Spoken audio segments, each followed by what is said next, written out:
and welcome to the Remote Gaming Podcast. This is episode 32. I am one of your hosts, Kevin Corkum, alongside Scrappy's long lost grandfather, Joseph King. I don't know. I just Hey, came up with that on I this. like it. I like it. And if you didn't get that reference, if you don't know who Scrappy is, you will by the end of this podcast. I'll tell you that. I can guarantee we'll be talking all things Arc Raiders, running you through the news and what we have been playing. Now, I think it's important to note we've been gone for about a month.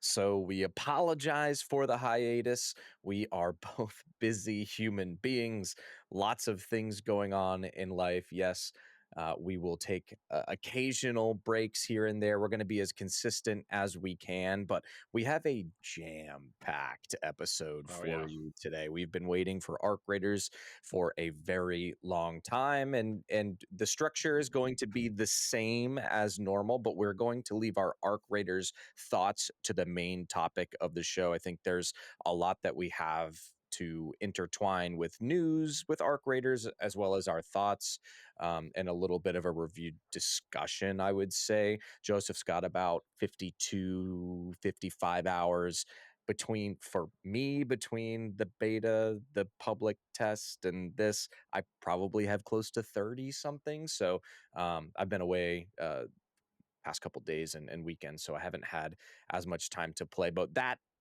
is what you have to look forward to the end of the show. Quick reminder here before we start talking about what we've been playing. Check us out on Twitter or X at remote_gaming20, Twitch _remote_gaming. We have been, when we've been streaming, which we have done a few times, we've been streaming on YouTube. So check us out there, Remote Gaming Podcast. And of course, on every single podcast feed around the globe, the world, the universe. We are there. That But may not exist. Have you seen this asteroid or comet or alien spacecraft that's supposed to come? Atlas I have, 31 3I, I don't know, something like yeah. that. Put your tinfoil hats on, everybody. We got aliens coming. Yeah. It's good to be back. It feels it has been a long time. I'm going to take responsibility. The onus is on me. No, But being away for so long and getting to come back and do this, it's like, I didn't get paid for doing any of this. I don't think Kevin got paid for doing any of this either. So like he said, we are busy human beings with real lives, and we try to make something out of a hobby that we just are very passionate about. And sometimes we hit, sometimes we miss. We didn't get any write-ins, so we're going to try and bump up the content. Like Kevin said, we've been doing streaming on YouTube. I want to try at some point this weekend, maybe me and Kevin stream some Arc Raiders together. Also, Tarkov, Escape from Tarkov releases in 1.0. I was probably going to try that out Saturday or Sunday. So you may catch me on there if the servers are not a dumpster fire, which I'm sure they will be, because I just don't have high hopes for that game at all. But yes, please support us on YouTube, like, comment, subscribe, and we'll try not to make it longer than a month or 4 years. Oh, and check us out on TikTok. How did I not plug TikTok? We've been posting on TikTok and YouTube Shorts, so check us out there. It's Remote Gaming Pod. Check us out there. But it has been over a month. A lot of things happened. We've been gone so long. Master Chief is on a whole nother console now, isn't he? Yes. Let's talk a little bit about Halo coming to PlayStation. If you haven't listened or heard, Halo's coming to PlayStation. Along with a lot of other Xbox games, they sucked up the entire industry. So of course, things like Sea of Thieves came over. You had Forza, Microsoft Flight Simulator, Gears. Gears of War. So Master Chief, their staple character, I guess. What's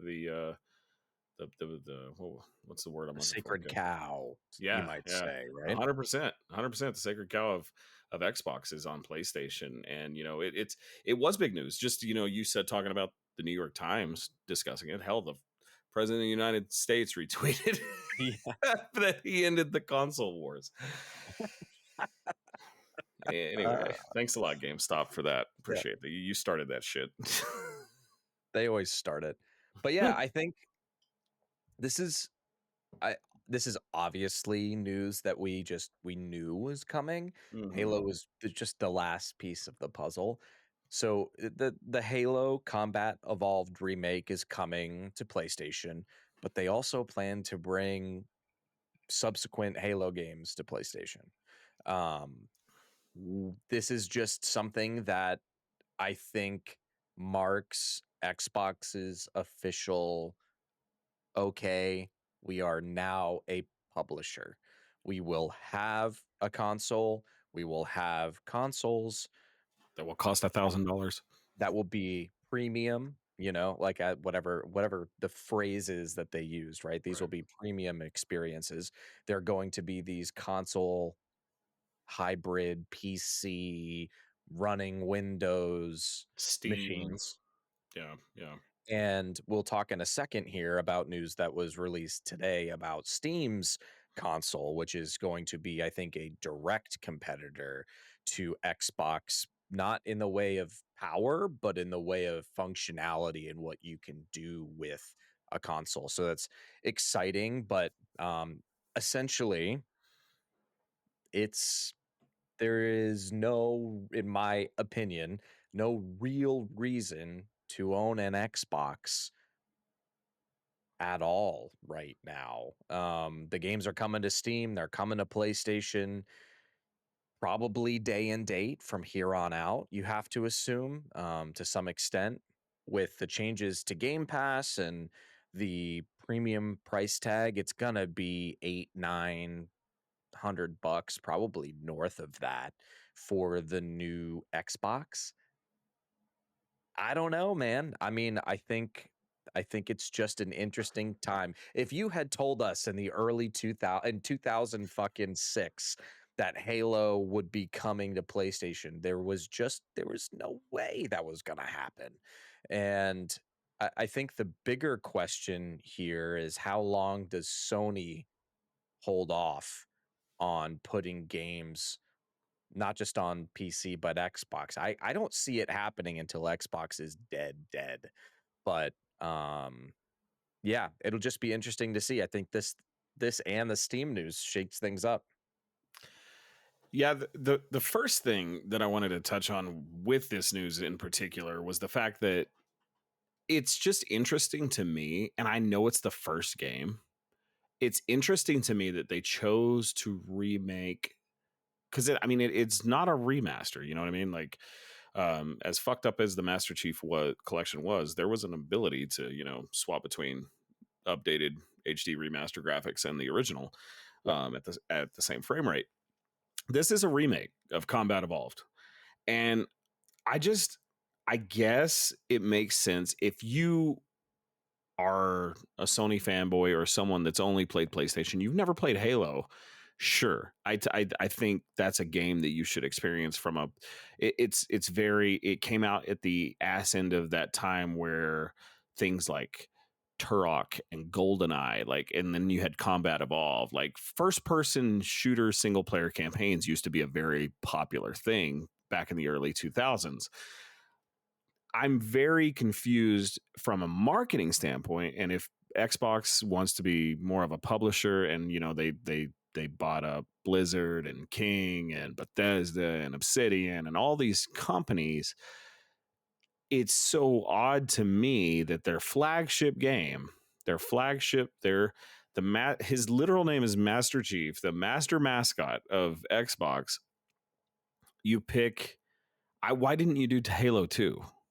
Why didn't you do the one that has multiplayer, or do both, or do Combat Evolved and then like have the campaign and then take the best maps from Halo 2 and 3 and add multiplayer? This has no multiplayer component because if you remember, Combat Evolved never had multiplayer. It was single player or a split screen co-op.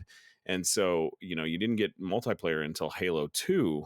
Like that kicked off online FPS gaming as we know it, Yeah. from a console's perspective anyway.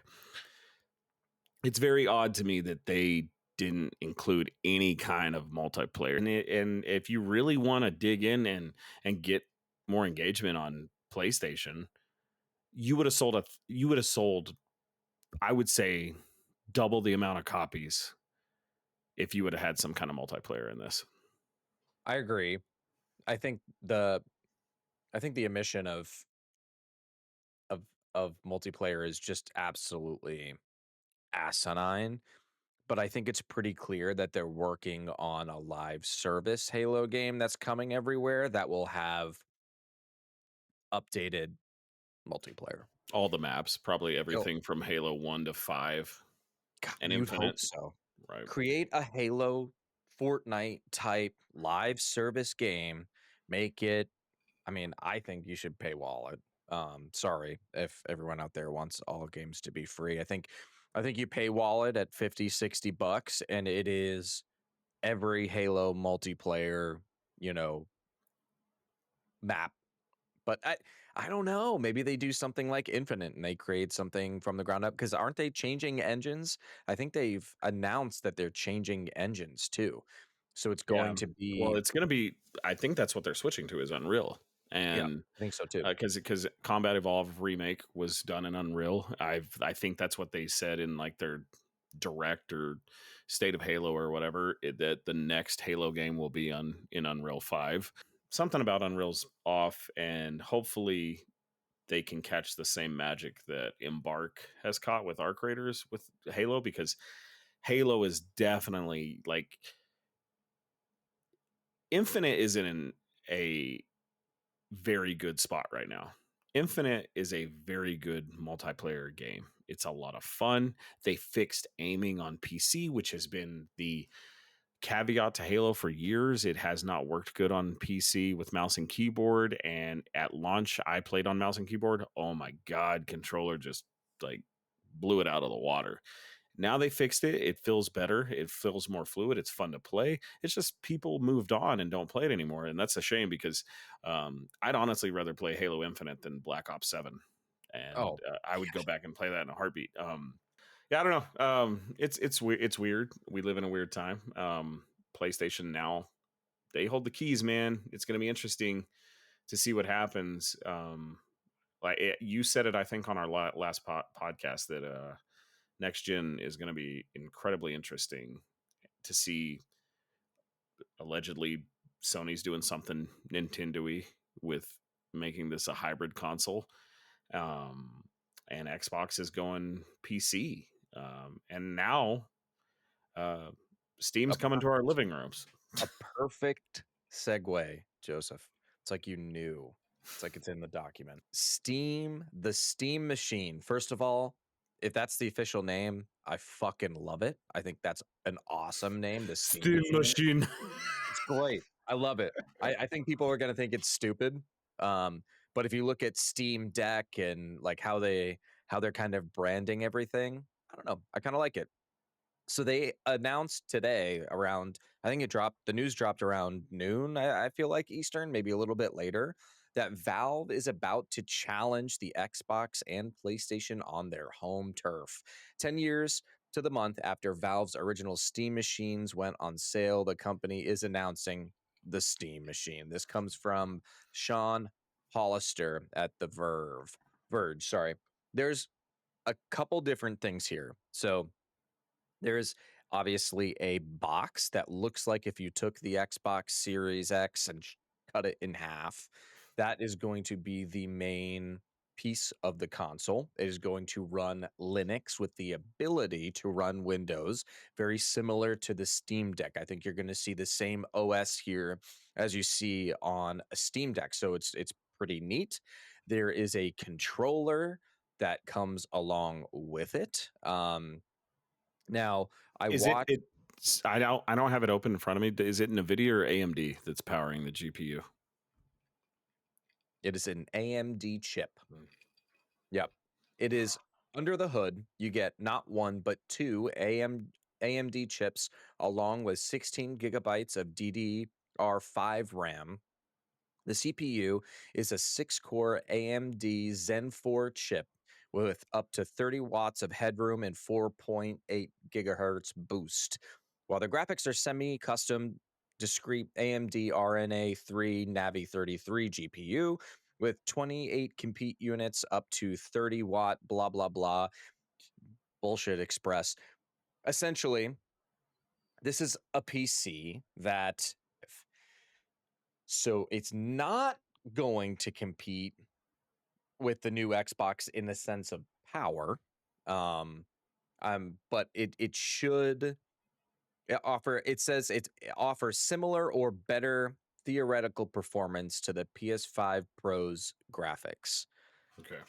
So So somewhere that's about an AMD, like in the lower tier 9000 series, because I have a 7900 XT or 7800 XT, which, and then they have their 9000 series. That's like their 5090 series. So lower tier 9000 series. Still, it's gonna be fairly powerful.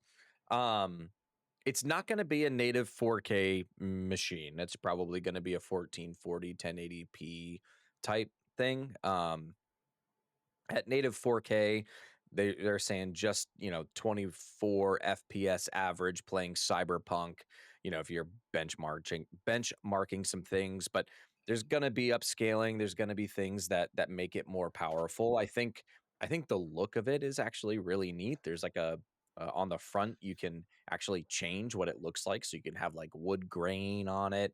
It's kind of neat. I really think that this is going to be huge. I mean, it's not going to be huge. It's not going to sell like an Xbox. It's not going to sure. sell, I don't think, like a PlayStation. It's going to be a little bit more of a it's going to be similar to the Steam Deck, but I think it's going to sell better than the Steam Deck. And I think it would be really interesting for people who own a PC and have their entire library on Steam to say, "Meh, maybe I have that for the living room." I think this is geared a little, and this is something I haven't really heard too many people talking about, is like, who's going to buy this thing? I don't think you're going to see people that have a PlayStation buy this thing. Right. I think you're going to see people who are PC nerds buy this thing. I think that's the goal here. I don't think the goal is to steal stuff away from PlayStation, although I'm sure they'll be happy to do that. I think it's going to be much more, hey, if you're looking at a next gen Xbox or you're looking at a PC, maybe you consider doing this, right? So I don't know. Curious to hear your thoughts. I think the controller looks ugly as all ballsack, but I mean, What's the name of the console called? Because I haven't seen the controller yet. I just saw that the here machine was I'll send you. Steam. Uh, What? it's this. I think it's the Steam Steam machine. Machine. Steam Yep. machine controller. Yeah, it literally does look like they sliced the Series X in half. Yeah. Uh, yeah, that looks like a fucking terrible. Like they sliced the touchpad. Do you remember what was that damn thing? It was the Google machine. Yep. I Do don't you remember remember what the like name of it. Destiny 2 was supposed to be on it and It's not. What was it? I know what you're talking about. the Ouya? I don't know. No, Ooh, and that's not right. Is that right? I don't yeah, know. might be right. Yeah. It was something white. It was a white Google box that had like Destiny 2 was supposed to be like really a big part of. But anyway, and it looks there was that old thing that would plug in that you could plug into PlayStation controllers back in the day that had the keypad to like text on it. That's Yep. kind of what that reminds me of. That looks terrible. Yeah. The console does look kind of cool. My thoughts are one of I think they jumped the gun on this. If I were Valve, I would have waited for this Xbox thing to release because allegedly this is going to be kind of like the ROG Ally where it can run Steam and all these other Windows applications, a proprietary Yep. OS that it would run these things and have access to, the PlayStation app for PC and all these things. I think if I were Valve, I would have waited to see exactly how powerful this is and made it better because from the sound of things, it's going to be in between a PS5 Pro and whatever the next Xbox is. And so to basically say, well, Xbox is obsolete. I think you're right in saying PC nerds are going to go because there's tons of games I have on Steam that I would love to take my PC and hook it up to my 4K TV in the living room Yep. because it's better than my monitor. And I really want a better monitor. I'm just not going to spend the money on it. I've got a 1440p 240 hertz monitor, and then I have a 4K 60 hertz monitor side by side to each other. But I would like a better panel and on a 4K TV display, like an LCD screen or an LED screen or something like that, it would look a lot better. There's tons of games. Like I did the free trial for Kingdom Come Deliverance 2 recently. Game runs great. I would love to have played that in my living room. So it's weird that they're already announcing it and saying it's going to come out in early 2026 because I'm sure the next Xbox, obviously, it's going to be more expensive, but it's Yeah. probably going to be more powerful. And to me, if they wanted to take that Xbox market, because then you really make Xbox obsolete. If there's a better hybrid PC console, you have no reason to own an Xbox, really. So I kind of think they jumped the gun. That's my 2 cents on it. In the grand scheme of things, I think you're right. Nobody that is just a console gamer, I don't think is going to go for this thing. Console gamers are going to console game. Yep. Everybody that owns a PS5 right now is going to get a PS6. They're not going to worry about the next Xbox. They're not going to worry about the Steam machine.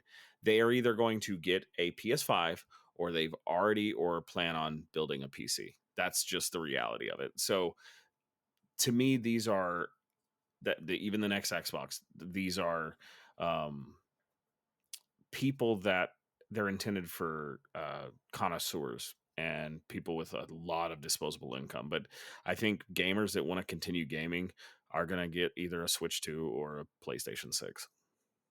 Yeah. The interesting thing is going to be where this damn thing's going to be priced.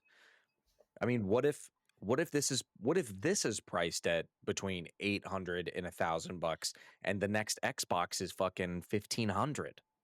I don't think you're going to hit 1,500, but I definitely could see this being, I bet 799, 699 for this thing. Um, just given kind of what you were going off the specs alone. Obviously, it's going to have it's going to have a good SSD. Um, like I said, the GPU probably sounds similar to something in the lower tier 9000 series. It's AMD Tech. Um, yeah, 5 to 799. I bet. Yeah. I, it'll be interesting, man. It'll be really interesting. I think I think for people who are looking for a PC type experience in the living room is they're going to be pretty I happy with this thing. I think with everything, it's going to be interesting what the PlayStation 6 does, and I still like the hardcore gamer in me. You know, Nintendo has the games, and until like they come to PC or PlayStation, they own that market to draw in their audience, and they're smart of not putting anything else on anything else because you're honestly looking at the fact that there is no reason to game on anything other than PC if you're a hardcore gamer at this point. And I think Sony even said something recently where they're considering day and date titles with PC coming soon.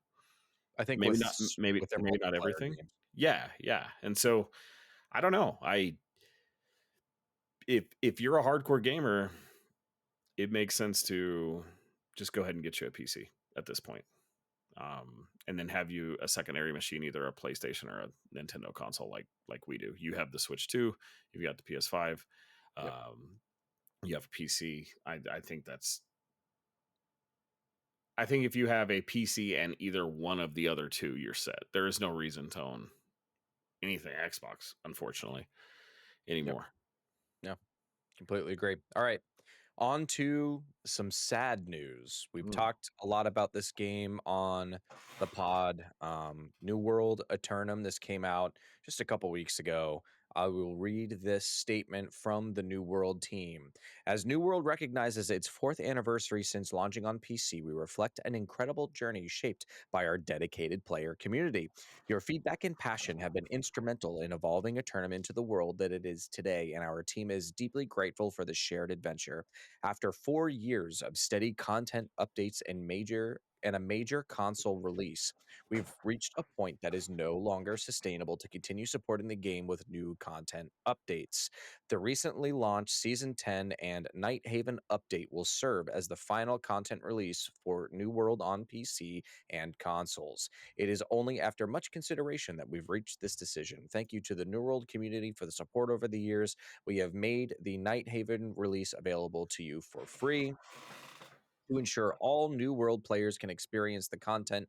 We've also made Rise of the Angry Earth free for all PC players. This is really sad. This comes on the tail of a bunch of layoffs at Amazon, if I'm remembering correctly, Mhm. right at the end of October. Essentially, you're still going to be able to purchase and play the game until further notice. They are not sure how long they're going to keep things up. Will provide. It says, "How long will I be able to play New World Eternum?" And they say, "We will provide more details on what to expect in the coming months. We will provide a minimum of 6 months notice before making any changes that impact your ability to play New World." They Are you sunsetting the game? No, not at this time. Well, New World will not be receiving new content updates. Servers will be live through 2026. There's just a lot here that really sucks. They just put out probably what is regarded as the best content update Mhm. that they have put out in years. They overhauled a ton of systems, gear, loot, you name it. They overhauled stuff, and I thought the game was in a good spot even before that, right? And they Right. came in and put in a ton of work. I don't think the team saw this coming, but just sad news. Nothing else to say other than Amazon, fuck you. This was a great Jeffrey game. Bezos. Yeah, it's it sucks. Feel bad for the devs. I'm sure they'll land someplace really great, but it's just it's a great game. They put a ton of time and resources into it to make it what it is now, and just sucks to see. I don't know. Yeah, I fuck Amazon game studios, man. Like they have to be up there. Like if you follow the gaming industry, they're one of the most catastrophic failure of a publisher I've ever seen because you get handed the IP to Lord of the Rings Yep. and are told to make a Lord of the Rings MMO. Do you know how many fucking teams would chomp at the bit to get that IP to make something decent out of it? And I don't think it's clearly owned by anything, or it got bought out at some point. Maybe Amazon owns the rights now because they made the series. But the team that made New World, can you imagine? No. Not that it was like Sean Murray and No Man's Sky levels of redemption arc story. Not that it was like CD Projekt Red and Cyberpunk, but they did listen to their community. And because I was there on launch day with as a disgruntled World of Warcraft player, I remember not being able to get in the servers on launch day at New World. It was crazy. It had, I think it's still one of the like most concurrent played. I think it's in the top 5 concurrent Steam games of all time. It hit there. It's up there with PUBG or something. I think PUBG is number 1, but I think it's in the top 5, definitely the top 10 most concurrent played games of Steam of all time because it drew in so many players from Final Fantasy 14 and World of Warcraft when it launched. Now, correct me if I'm wrong, but I think it was 21, wasn't it? It launched in 20 It was 21 or 22. let me check. 21. Yeah. Yeah, and I remember being there and being, can't get in the server because they got slammed. And you had this great game, but there was no story. And then they come in with Rise of the Angry Earth and these other expansions and kind of add more to the end game because that was the complaint. And then they added mounts. And then you had a whole revamp of the game where there's actually voice acted. They paid for these voice actors to come in. They wrote a story that was cohesive and fun and entertaining. And I remember playing from playing it at launch to playing what we played a few months ago. this sucks. And Yep. they really felt like they could have probably course corrected this thing into one of the best MMOs and to compete with things like World of Warcraft and Final Fantasy 14, which honestly, as a player of both of those games, if you can manage the social aspect of it and not fuck up the economy of a player driven economy, it's not hard to do to beat one of those games. You're talking about a game that's the king right now with their new expansion about to release, uh, that's been on the market for over 21 years.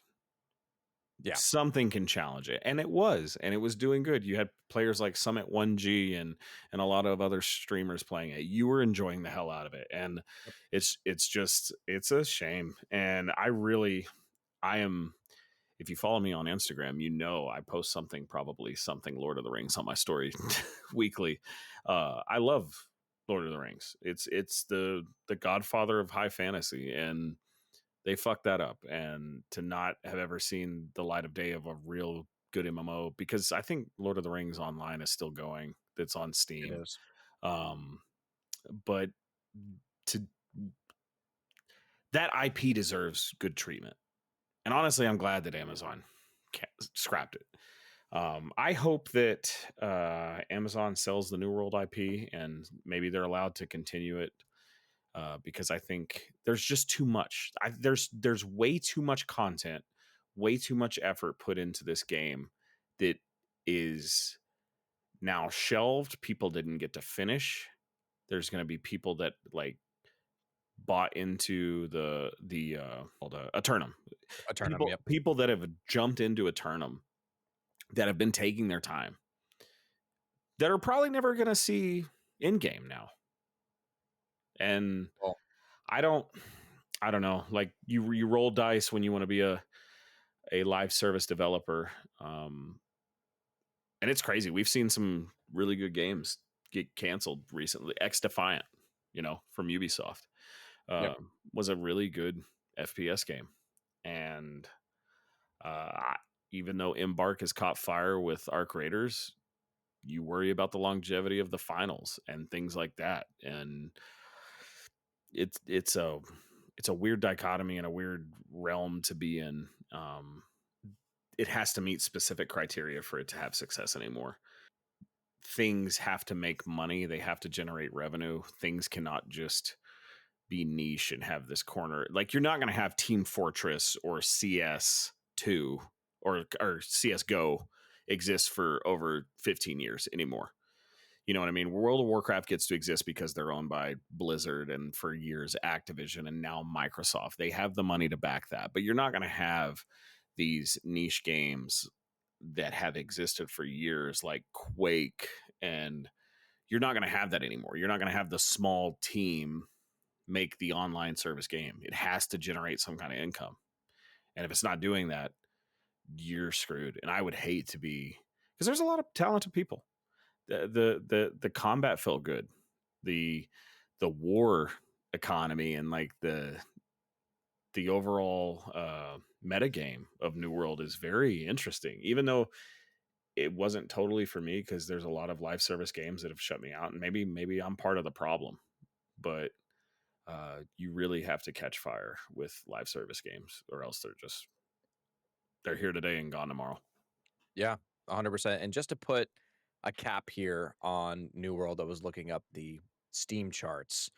So over the last 6 months until they released the new expansion, which looks like probably right around October 13th, they were averaging close to 10 to 12,000 concurrent players at any time. And then when that new DLC, they were hanging up in the 40s and 50s for 50s, quite yeah, a while. yeah, that's what I And thought. then it just completely dove the day that all of that news came out, and now it looks like about 5,000 to 6,000 people are playing a day. So And people and that's the thing that sucks too, because it's like there's probably devs that are like, well, hang on, now that you said this, maybe this will help push us up. And it did the exact opposite. It was like people are like, well, fuck, they're gonna cancel it. Why should I even play?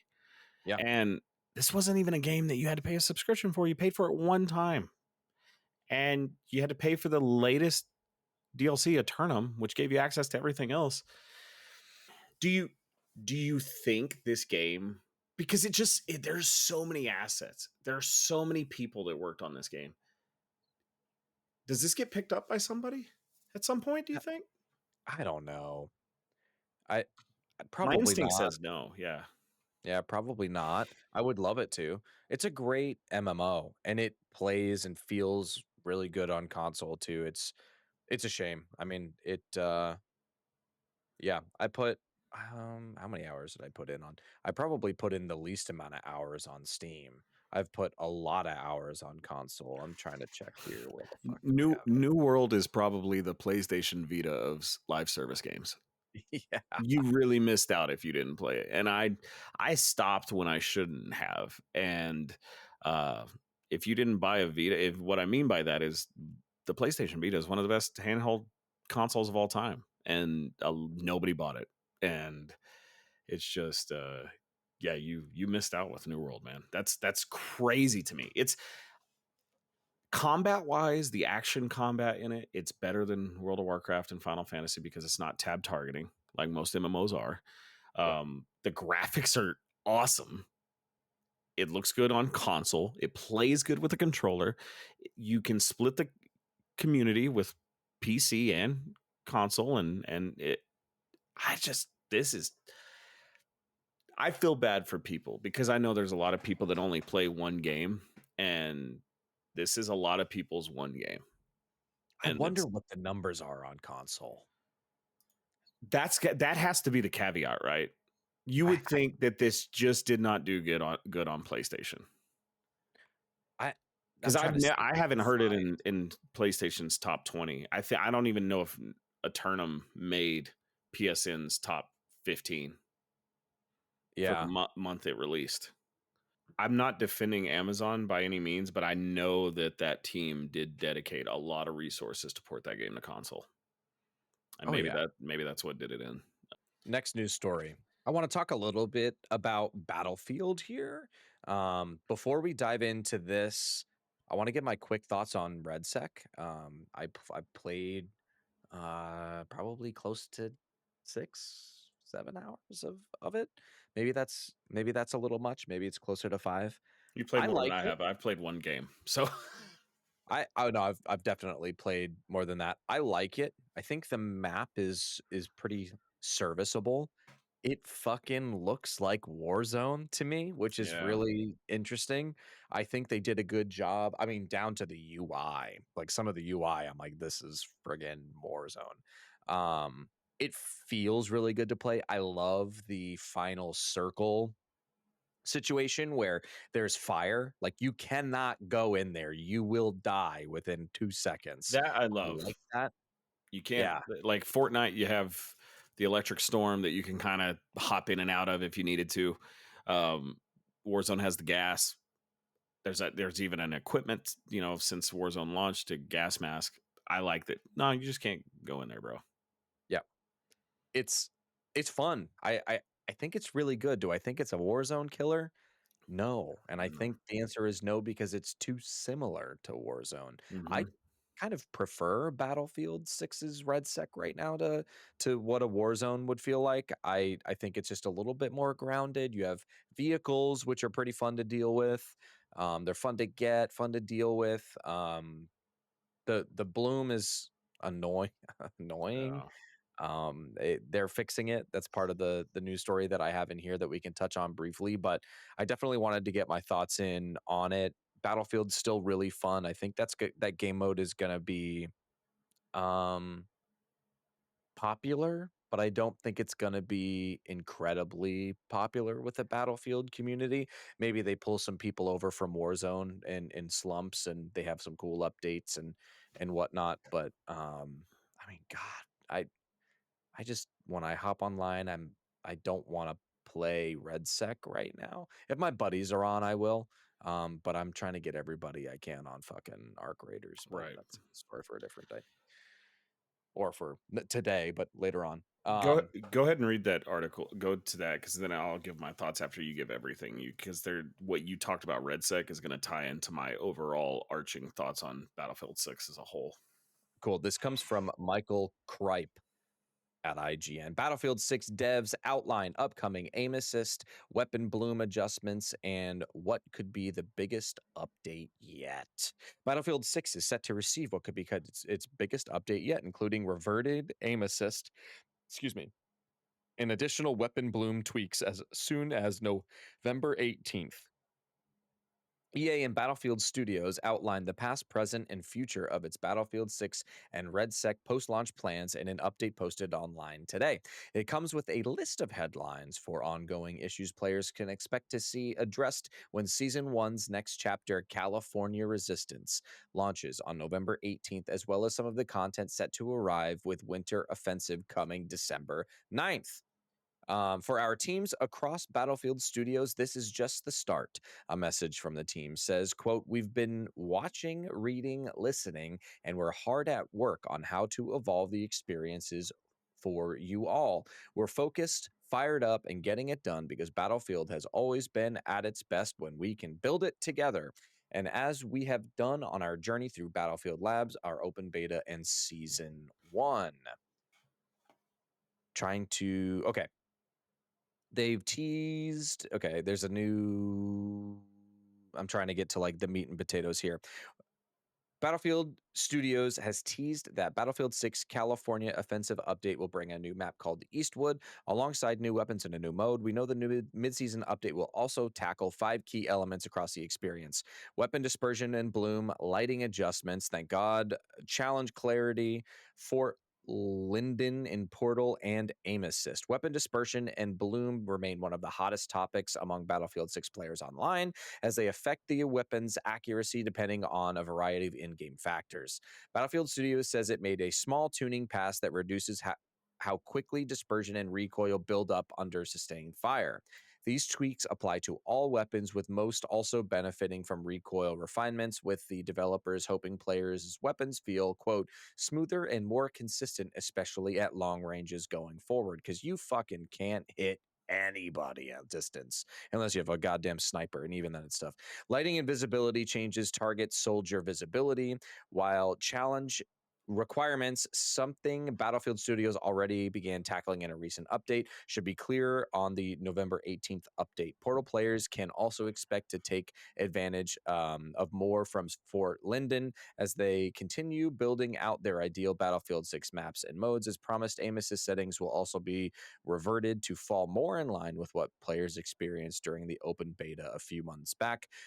Quote, "We've adjusted aim assist to make aiming feel smoother and more predictable, helping players build stronger muscle memory." A message from the team says, quote, "Tuning is now similar to the open beta experience. As a result, infantry aim assistance and assist and infantry aim assist slowdown have been reset to match new values. So try the update before making changes."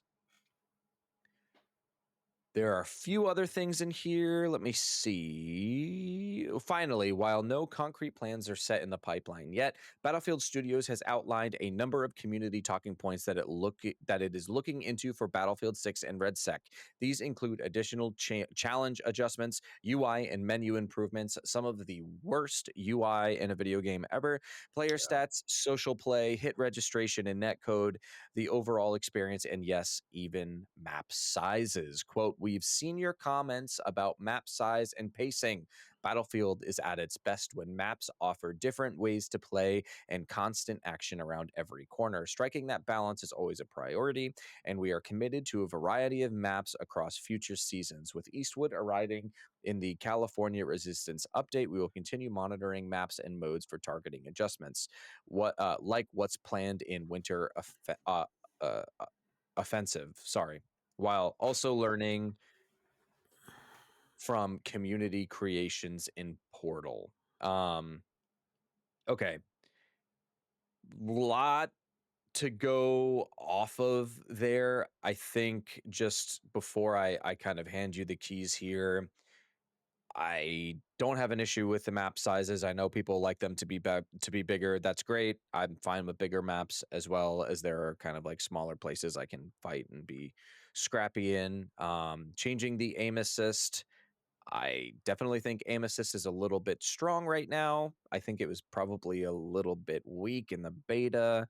I play on both mouse and keyboard and controller, depending on what just feels better to me at that time. I try to make sure that I can, bounce back and forth when I need to. I'll try those out. UI and menu improvements, that's great. But overall, I think these are good changes. But I'll hand it over to you. You've played a ton of Battlefield, so I'm trying to figure out where I want to begin with this. Because we have a lot of other things that are, frankly, more interesting to me to talk about in this podcast. But this game has an identity crisis. And I don't know if, like I said, I stand by what we talked about. Vince Zampella, one of the best first person competitive multiplayer developers of all time. I don't know if it's his DNA that's in this game. I was pretty upset when season one launched, and that was before Arc came out. I think it came out a couple of days before Arc Raiders launched, and it's evident from RedSec that they 100% EA, some board member, higher ups at Dice, probably Vince Zampella himself, wanted to compete with Call of Duty as directly as possible. And from the launch of season one to putting in RedSec, a BR that is so much like its competitor, the only thing that makes RedSec different than Warzone to me is the ability of vehicle play in combat. I like the time to kill. I like RedSec. I like where it's at, but it's like, what do you want to be, Battlefield? Do you want to be a Battlefield game, or do you want to compete directly with Call of Duty? Because as someone who's played pretty much majority of all the good Battlefield games, majority of all the good Call of Duty games, and some of the bad ones, and I've liked both at times, but I prefer Battlefield, and it's like, it seems like they're basing the DNA. And as you could tell when RedSec released and I was playing, and I was like, man, something's just kind of off about the gameplay. And then you see they caught like, what is Warzone? There are so many maps that were in Warzone from different Call of Duty games that were part of their multiplayer that it's like, oh, this is a Warzone map. The, the whole new map that hasn't even been released yet in the main multiplayer is in RedSec, the golf course and all that. And they're chasing Call of Duty when it's like you said with Halo earlier, man. If you would have just made your own thing, you would have probably done pretty good. I I I I disagree. I think a little bit about the identity crisis. I think Battlefield still feels like Battlefield. However, I will say that I think it's a little bit quicker than old Battlefield. I Right. think I think it's less of a it doesn't quite know where it sits, and I think the gameplay is just tuned a little bit up. I think it's just a little quicker, a little more athletic, and I think that when you compare that to Call of Duty, it may feel like they're going a little bit more that Call of Duty direct competitor type feel, but at the end of the day, I think this game is going to play very different from Black Ops 7. I think it's going to be Sure. Yeah. so incredibly though just the amount of variety in the gameplay in Battlefield is insane compared to what you'll see. people running around and shooting each other in these small arena maps in Call of Duty. Like it's it's cinematic. It's it's all the things that Call of Duty isn't still. It's still cinematic. It still has those vehicles. It still has those moments that you the only in Battlefield Right, moments. right, right. Like, it still has those, right? And I think that the BR is just something that every first person shooter kind of needs at this point to shut up the people that say, well, it needs a BR. Well, Battlefield would be better if it had a BR. Well, you got a fucking BR. Okay. And yeah, it's not what the core Battlefield audience wants. It's not really what I'm looking for from Battlefield either, but you got it. And you know what?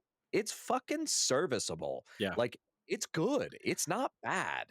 I meant, and I don't discredit anything you said, and I totally get you disagreeing. My thing is, let me reword it. In it has an identity crisis from, do you want this to feel like Battlefield, or do you want this to feel like RedSec? Let me rephrase Oh, it that way, yep. because it seems since season one released, they're leaning, because I think that's where the apples to oranges comparison with Call of Duty is. Everybody knows since Modern Warfare 2019, it leaned very heavily into Warzone, and that started Warzone to what we know it is today. And we've known every Call of Duty game that's released. Yes, it's got your team deathmatch, it's got your domination, it's got all these maps. They're giving the longtime multiplayer fans what they want, but they're like, we make this for Warzone. Yep. You know what I mean? Yep. And that's what, when Red Sec in season one, I was like, God damn it. I just wanted Battlefield. Hmm. And that when I say identity crisis, it's like, do you want to be a Battlefield game first and foremost, or do you want to be a BR that is a live service game that has complementary side dishes of multiplayer? Here's your conquest, here's your breakthrough, here's your TDM. That's what, and I'm like, that's, to me, that's what Battlefield is. And I don't mind it having small maps. I don't have a Right. problem with that at all. My problem is, what are we doing, DICE? Like, Battlefront 2 in its state today. Like, I was eating the fuck out of the member berries and thinking this was going to be Battlefield 3 and 4, and the most fun I've had since 1. And I said it was the most fun I had since 1 when I played the beta. And then after putting so many hours into the main game, I've only played one match of RedSec. I'm talking about just Battlefield at its core. It's better than 2042 just because it plays way better. It's a lot funner. The classes, the weapons, the gunplay. I don't mind it being quicker. I don't mind it feeling a little bit like Call of Duty. It just is, there's just not that panache, the heart and soul of what a Battlefield game was. And I feel like, especially after season one and seeing the menu change and the shop and the skins and they're not as crazy as like Warzone or Fortnite or anything weird. They're not making a metaverse, hopefully. um that's where I'm at with, like, what do we want to do? What do you want? And it goes back to what we're talking about. Like, games are trying to just be a live service game in any way, shape, or form. And it makes sense for Battlefield because it's not a annually released title. But I don't know, like, the core Battlefield fan in me is like, man, I guess maybe it's, I saw a Reddit post where it's like, we're just too old. Those great glory days are gone of the multiplayer games that we like to play. Um, but I disagree, because there's a game that I've played for years in beta for over 10 years that's releasing on Saturday that is a good multiplayer experience. It's just rampant with cheaters and it sucks. And then there's this new game to me that we'll talk about here in a little bit, is, to me, the best multiplayer game I've ever played. So I think you can still, a DICE can make it Battlefieldy. I just think they're leaning too heavily into the BR, and I don't like that. Yeah, I would agree too. I mean, I think like I said, I think the BR should be the main course. Your steak and potatoes should be the Battlefield multiplayer experience, and then maybe your appetizer or your dessert is RedSec. When you're a little bored of the same maps and you want to play something a little bit more competitive, you hop over and you play 4 or 5 games over there to end or begin your session. And then you go in and you play It multiplayer. it almost feels like they should. I wish they would have made Battlefield 6 like it is as is, and then add your maps over time, and then made this BR the best of, and not even, or just call it RedSec. Don't call it Battlefield 6 RedSec. You released it alongside, and none of it ties into Battlefield 6. I think that would have been the best case scenario. Yeah. Yeah. I agree. But we'll keep you posted. I'll be playing more Battlefield for sure. That's going to be my shooter, I think my first person shooter online game. As I'll still continue to play through Borderlands. I beat the story, so now I'm on to like, end game stuff, so I'm still fucking around with that. It's great, by the way. Highly recommend Borderlands 4. The game's stellar. If you're a little skeptical, wait for it, buy it on sale. Game's fun as shit to play. All right. Next, Grand Theft Auto 6 is now set to launch November 19th, 2026. Here's the great Rockstar. They're always good with these. Hi everyone. Grand Theft Auto 6 will now release on Thursday, November 19th, 2026. We're sorry for adding additional time to what we realize has been a long wait, but these extra months will allow us to finish the game with levels of polish that you have come to expect and deserve. We want to thank you again for your patience and support. While the wait is a little longer, we are incredibly excited for players to experience a sprawling state of blah blah blah and return to Vice Yeah, City. you don't even read it all. It doesn't matter. It's just like, okay. I mean, at this point, I won't believe that I'm playing Grand Theft Auto 6 Until you're until playing I'm it. 50 hours in. Yeah. Like Yeah. I'll still feel like they'll be able to rip it away from me at some point.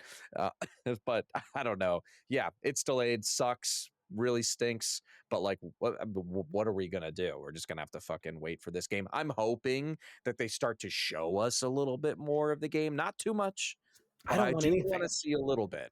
I I don't, because now it's like, fuck it. It's been 13 years.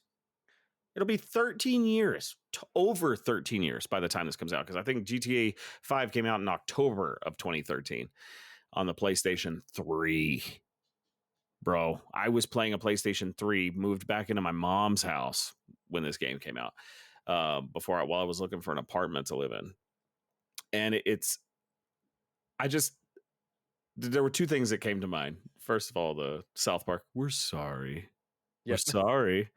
And then you're a cinema fan. This movie's so bad, it's so good. But the Independence Day Randy Quaid character. Ain't I been saying it? Ain't I been Yep. saying it for 15 damn years? I've been saying it. I knew Yep. this was gonna happen. I knew it was gonna happen again.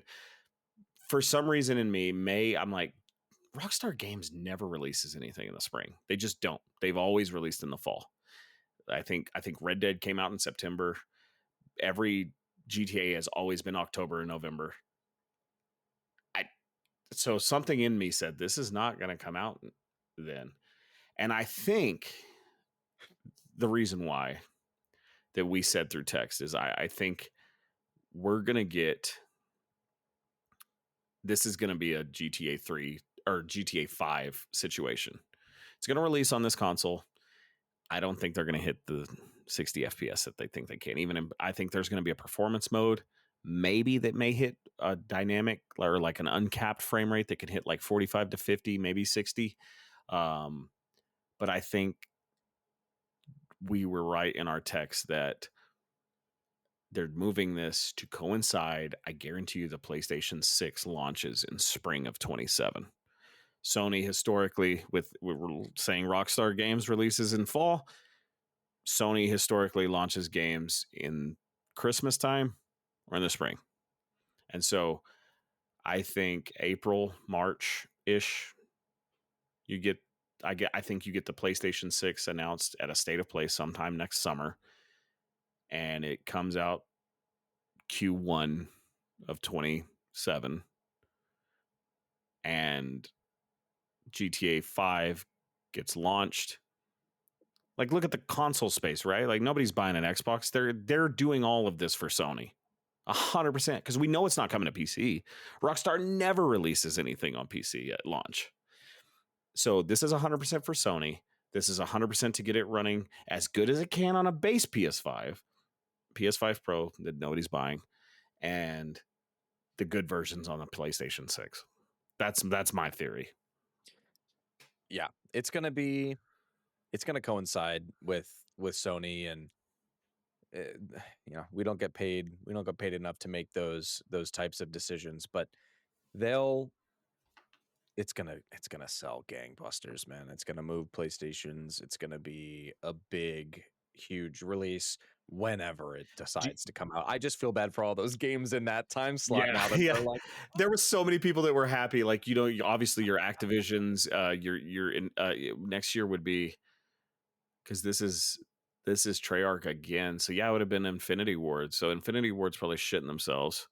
yep, And like, goddamn, we better knock it out of the park. And hopefully Black Ops 7, they're probably rooting against Blood. The own sister studios probably rooting against this game to fail, that theirs can be somewhat better than this. You know what I mean? And yep. anything else that was scheduled for next fall. It's Well, wild. maybe, Do you I think mean, where's Intergalactic, right? Where's Intergalactic gonna that land? that's a PS6 game? I thought Oh, that no. PS5 game. You think so? No. I think it's gonna be like The Last of Us. Mm-mm. It's gonna release towards the end of it's gonna be PS5, PS6 life cycle like Last of Us was. It'll be a PS3, PS4 kind of Did thing, like a did swan that song. did that trailer with that voice actress in the ship and putting the cassette tape and all that, was that this year or last year? Was that during the Game Last Awards? Yeah, last year, I think. Okay, we haven't seen any gameplay. I'm telling you, man, that game is not coming to PS5 at all. Oh, I let's make a think bet. Let's make a bet. I think it okay, does. okay. I think it does. The bet would have to be for, at least because we have time constraints for both of us. Yeah. Um, the bet would be the loser of the bet, if that game comes out on the PlayStation 5, because I'm saying no, it Yep. won't. Will it be on PlayStation 5? Yes. That's not what I'm saying. I'm saying it launches after the PlayStation 6 is already out, is what I think. Okay. And the loser has to stream a game that the winner picks for them. Great. I love that. And the stream has to be like 4 hours. At least 4, minimum 4 to At 6. least. At Yep. least 4. At least 4 hours of a game, because I already know you're gonna make me fucking play Kingdom Hearts. Oh yeah, I I'm gonna already make you know play it. fucking Kingdom I already Hearts. know You it. know it. Oh, you're playing Kingdom Hearts. I'm gonna You're make you. playing Kingdom Hearts too. I wouldn't put you through I'm gonna Kingdom. I'm gonna make you play Dark Souls 2. Oh God. Okay. Yep. All right. Um. But I'm yeah, gonna that's destroy Intergalactics. my controller. Intergalactic's not coming out this year. But back to the subject at hand, I wanted to ask: do you think there's a chance? Because, like, think about it. Nobody's fucking like. Well, sorry, not to offend you, Xbox fans. I'm sorry, we don't mean to do this. I like Xbox. Honestly, I would probably play an Xbox if it had more games and better games and the things that it has to appeal to me that a PlayStation doesn't have. But it doesn't, because all the games that are on Xbox I can play on my PC. All the games that are on PlayStation I have to play on PlayStation. Now, if they do day and date, I'm not playing PlayStation anymore either. I will stay on PC. With that being said, we both agree that Rockstar is in bed with Sony. They usually are with their titles, like, GTA 3, Vice City, San Andreas. They were all on PlayStation 2 before anything else. Do you think Sony threw them some money to get this closer to the PS6 launch? I don't know. I mean, What money could Sony really give to Take Two? You know what I mean? yeah, I think it would be more of a hey, let's plan this out together, boo type thing. Right. Like, hey, if we do this strategically, well, you delay. But I don't know. I don't think so. I think this is all on Rockstar. I don't know. We'll see. It's gonna be, yeah. If it makes this date, who knows? It might not. But we'll have to find out. Next piece of news here. There was a state of play, PS5 state of play Japan announcements. I'm not going to go through all of the announcements here. I'm going to hit just a few that you listening. Um, You're good. I'm going to run into this. Just a few highlights here. Stop me if you want to say something about any of these games. Yeah, this was a Japanese only. Like, I mean, not that it was aired in Japan, but it was a Japanese centric state of play. It was only in uh, was it even English dubbed or was it subtitled? I can't remember. It was subtitles. It was subtitled, Yeah, I believe. I want to say no, it was dubbed because I remember watching it going, why does this feel like a Nintendo Direct? Because it was that poor, it was that terrible, like just generic, and not that is nothing against the Japanese demographic. That is just like every time they always get some generic white person that doesn't fit what's going on, and it's so poorly said. Like Yeah. it was just some generic white dude going, and here comes Octopath Traveler. Yep. It felt Which very was Nintendo-y. which was a cool announcement, and I'll start with that. Octopath Traveler 0. Um, there's a free demo out today, but that is going to be released on December 4th. I love the art style So of beautiful. Octopath. I've played a good amount of the first one, haven't played the second one. That would be a Switch game for me, probably. Sure. But yeah, that looks really cool. I thought that they announced an official 27-inch monitor with this dual sense charging functionality for PC. I gotta say, this monitor looks fucking good, doesn't I it? was gonna say, like, when we were talking about, you heard me talk about monitors earlier. I honestly think this might replace my main that I game on, just because I have my PS5 sitting right here, and the fact that it has like a controller port to charge it, and I want to see the panel because, like, I don't know if you how well versed you are in monitors. I like. Does it say what it is? If it's LED, LCD, or IPS, or because It I Yeah, it's a QHD IPS display. so it is an IPS display. So that means it. So a QHD, it will look better than most like 1440p monitors, but it's still going to have that. Um, I guess your typical matte finish that most computer monitors have on the screen when it's turned off. It's like very like you would think of something like a TV has the glass LED LCD screen. This is an IPS, and then I think IPN panel. I can't remember the terminology, but yeah, IPS is your typical computer monitor, but it looks good, and it would probably it's I think it hits 240 hertz, doesn't it? Yeah, so high dynamic range support with auto HDR tone mapping that automatically adjusts HDR settings on setup with PS5 and PS5 Pro. VRR support and refresh rates up to 120 hertz for smooth, seamless gameplay on PS5 Mm, and PS4 Pro, and 240 hertz on okay. compatible PC and Mac devices. This thing looks awesome, Yeah. and Sony makes good panels. I have a Sony TV downstairs. Oh, The thing yeah. is fucking beautiful. It's Bravia is the best. awesome. Yeah. Bravias are the best TVs in my opinion. Like Sony's TVs are the best. They're awesome. So this is something I mean, I have a 1440p LG monitor here, and then I have vertically a 1080p bullshit horrible monitor that I use over here for all of the things that I have, like a vertical horizontal setup, and then for work I have my like laptop over here, so I have like two screens for work. It's a whole thing. But this is something I could see myself jumping on to upgrade my main monitor here, moving this over there, and having even more real estate and whatnot. Because the little charger thing, it looks like it's like a little like nub that comes down that like flips. If Yeah. you're watching the video, it's like it like flips down like this and hangs out there. Kind of looks like a penis, but I was it gonna say flips and hangs down there, short yeah. shriveled always to the left. That's Yeah. I'm used to it. And but yeah, I mean, this is neat, man. I don't know.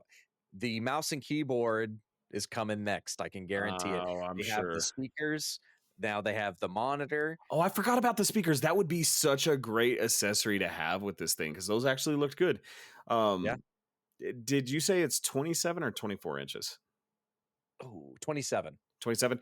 So yeah, I mean that's the same size as my monitor now. I'm definitely going to replace my monitor with I have two Acers, one's 4K, one's 1440.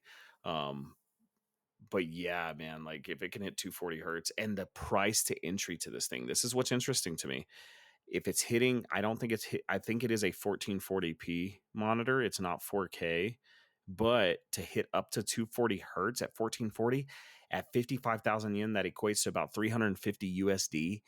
That is an amazing price for this monitor with its bells and whistles, and then probably the ability to Bluetooth connect to those speakers. I haven't seen anything that talks about that yet, but those speakers that were announced for the PlayStation 5, those were Bluetooth. If that can Bluetooth connect to these speakers, I am all in day one on these speakers and that monitor. Yeah. 100%. Yeah. I don't like gaming at my PC over 1440p. I just Me don't. neither, especially I don't. competitive shooters.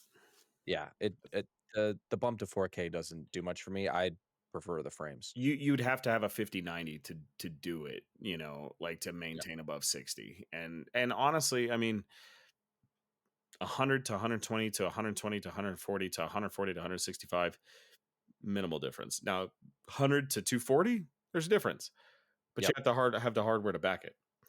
But Yeah. the ability of that monitor to output that display resolution at a potential, yeah, dude. And I know it's Sony, so it's going to be great quality. I'm all in. That was Yeah. besides, and then to touch on Octopath Traveler, if you like turn-based JRPGs and you're a fan of like old school Final Fantasy, Chrono Trigger, or yeah, Chrono Trigger, Chrono Cross, all those games, Octopath's great. So yeah, both of those were my highlights, I think, that I remember from this thing, and then obviously one other thing, Yes. And I'm trying to find where it is on here. Dragon Go ahead Quest, and say it. Yeah, Dragon Dragon Dragon Quest. Quest 7. Dragon Quest 7, I can't find the write up on it. It's There it is. Reimagine shows off its cutesy diorama style in latest trailer on PS5. Go take a look at it if you haven't. The art style, I don't know how I feel about this. It looks like sounds like you like it, but the um, character models I don't. They're very jarring. There's one character in particular it's hilarious looking compared to the rest, but from the original Dragon Quest to this is it's I like it. I'm gonna yeah, play this. I'm not gonna buy it day one. If but this is a PlayStation Plus game. that'll go on your backlog. Okay. Now, the main topic of the show, a game that we have been waiting for quite a long time. It's Mhm. time finally to talk about Arc Raiders. We have both put a lot of hours into this game, Joseph, more than I into the main build of the game just due to time.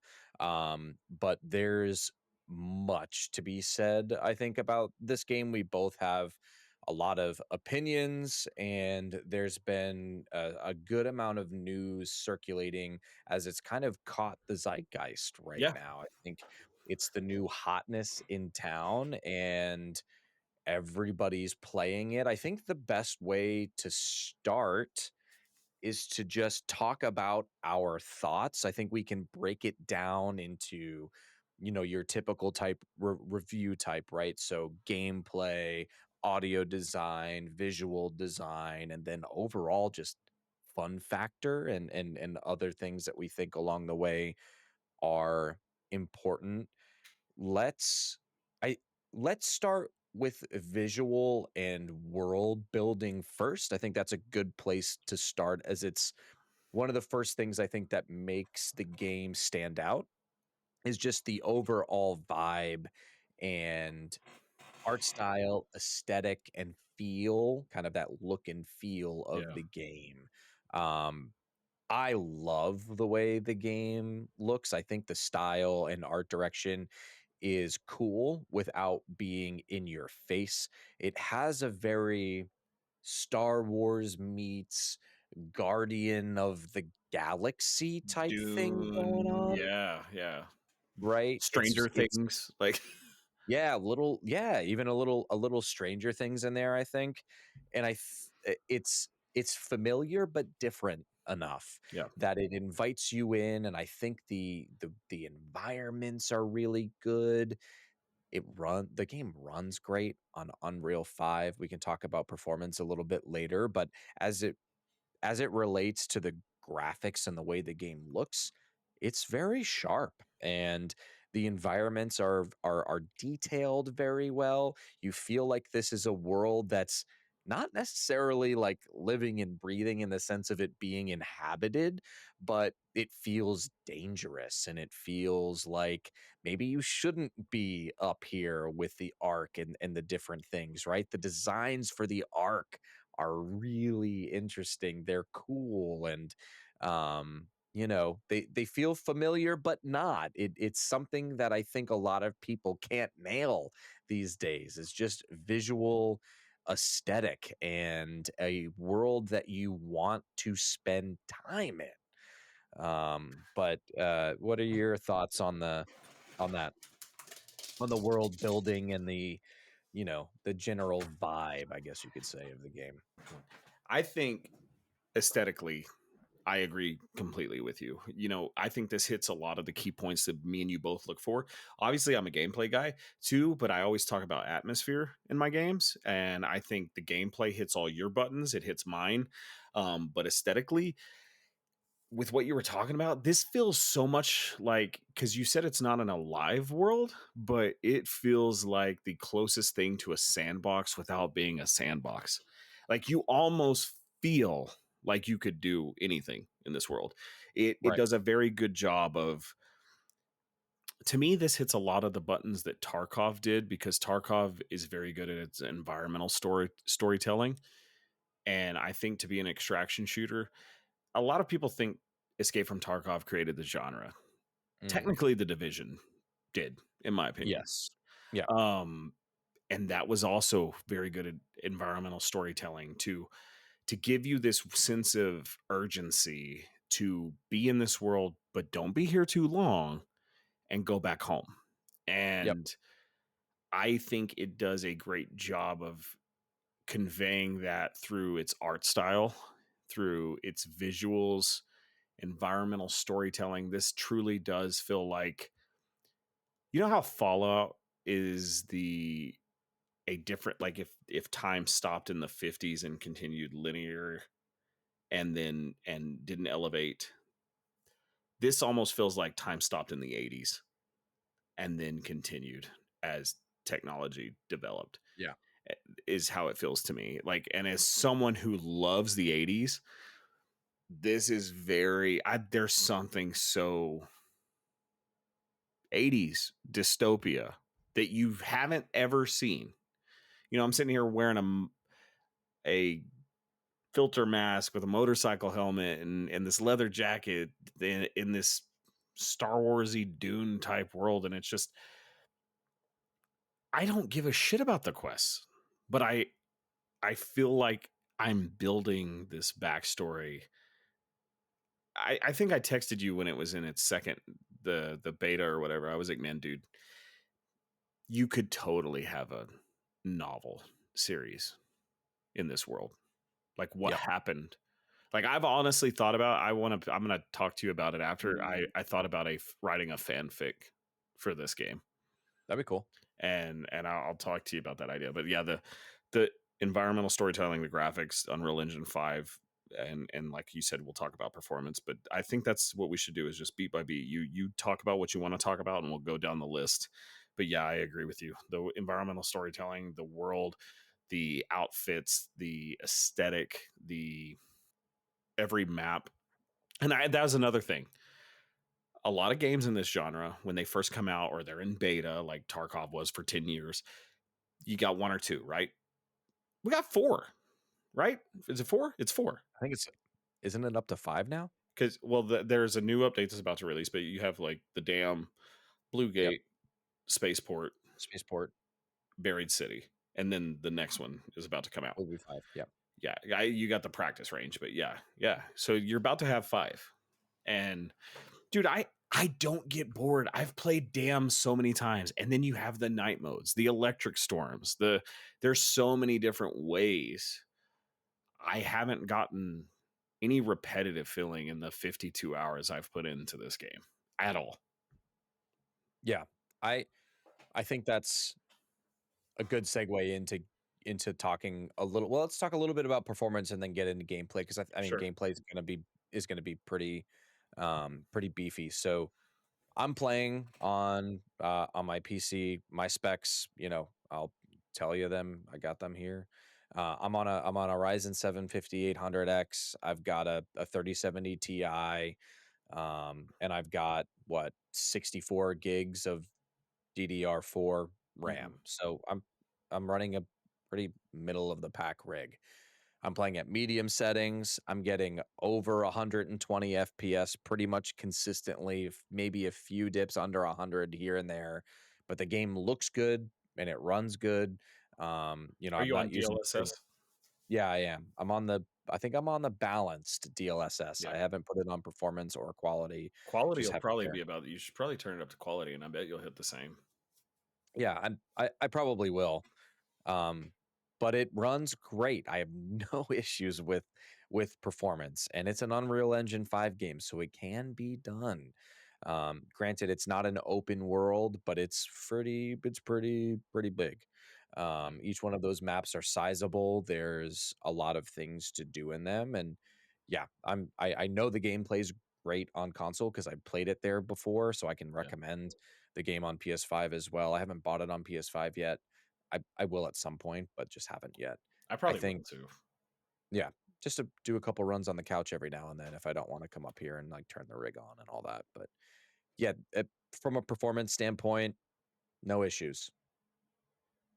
Somebody give Embark the keys to Unreal and get Sweeney on the phone and make them understand that they wrote the book on how to make games in Unreal 5 because um, my specs aren't outrageously better than yours, but they're a little bit better. But yeah, I'm running everything on high and Epic, and I'm hitting about 108 to 120. I'm on AMD. I'm not on Nvidia. I switched recently.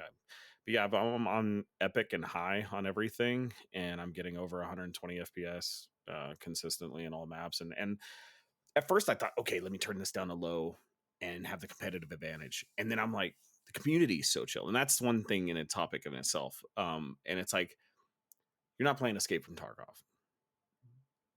The gunfights don't matter that much. I'd rather be more engaged with the world and still feel somewhat competitive because I'll blow your head off at 100 FPS as opposed to 140 in this game. Like I'd rather have that fidelity and that Yeah. environmental storytelling that is taken away if you turn things down. So if you're playing this game and you want to stack kills and you're on PC and it's like it's not that sweaty, bro. And the community is not like that. And you don't need to do that. So I would suggest to anybody playing this, that's a good point to make is run it as high as you can and just enjoy it. And if you get in a fight, you get in a fight. You're gonna win, you're gonna lose. But I stopped counting. I was counting there for a while. I was at like 48 extractions and 3 deaths. And I'm not trying to say I'm get good or anything. I'm saying it's that type of game. Just enjoy what you have. And I'll give my final thoughts, but like when we wrap it up, but to me, this is the best multiplayer game I've ever played. I Yeah, mean that. it's yeah. I think something that we said to each other probably through text was like, I don't know that I've played a game that makes me feel like a game that I played when I was in high school Yes. or younger, right? It I got feels like when goosebumps you're you logging saying in. that. Yeah, it you feel like you're playing a game back in the old days. Mhm. You're hanging out with your friends, it feels new and fresh, and it just is a joy to play. I mean, the main gameplay loop, if you're listening to this and you don't know what Arc Raiders is, it's an extraction shooter. So essentially, you're loading into a map with a select amount of gear. Something that makes this game more approachable than others is if you don't have any gear, you can go in with a free loadout so that you're never kind of going in completely naked. You can always have a gun and some heals to go grab some more things, and I think that makes the game more approachable. But essentially, you drop into these maps, you loot what you can, you get out with the loot, right? But And if you die, you it's lose everything. and if you die, you lose all of it, right? Unless you have a safe pocket, which is, I think, another great aspect to this. Put it in your butt. Your butthole. Thanks, Oh, I Tarkov. heard. What did I hear today? Someone said the prison pocket. That was I thought that was really funny. Your prison pocket. Anyways, but that's the general gist, right? Now, where Arc Raiders gets it incredibly right, I think, is in how dynamic the gameplay can be, and usually is. You go in, you loot these high loot areas. There are different types of materials and things that you need to grab in different areas, so it disperses players throughout the map, which is a lot of fun. You're running into other players. There's proximity chat. So oftentimes an encounter, if you're playing solo, is like, oh, I'm friendly, I'm friendly, I'm friendly, oh, I'm friendly. And then you end up kind of teaming up and getting out of there together. Or, you run into another player and you're like, oh, I'm friendly. And he's like, fuck you. And you start fighting each other to the death. And there's just so many things. And then the arc, right? The AI Mhm. enemies, they're dangerous. You have to Yeah. actually avoid them. And I think I've heard people say they need to tune them down. They don't need to No, touch them no. at all.